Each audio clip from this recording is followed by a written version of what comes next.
The GTX regimen, which is Gemzar, Taxotere, is a 3-drug combination, all of low doses, that is very synergistic for inducing kill and apoptosis in pancreatic cancer.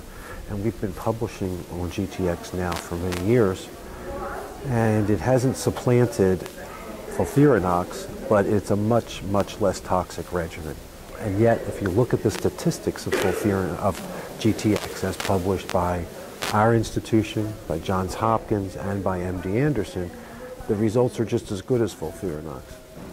So we've been pushing the community and the university to accept GTX as an alternative to FOLFIRINOX because it's much less toxic.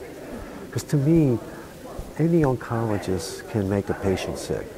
You know, if you use drugs indiscriminately and you make somebody sick and you get tumor shrinkage, well, that's nice, but how much are they going to enjoy that tumor shrinkage, right, if they're sick? To me, a good oncologist will shrink a tumor and not make the patient sick, and that's the key.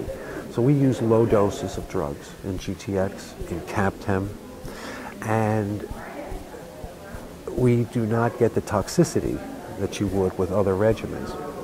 So GTX right now has a response rate of 38% in their prospective phase 2 trial of metastatic pancreatic cancer patients, with a great majority having liver mets. 38% stable disease rate, so that's a 76% clinical benefit rate.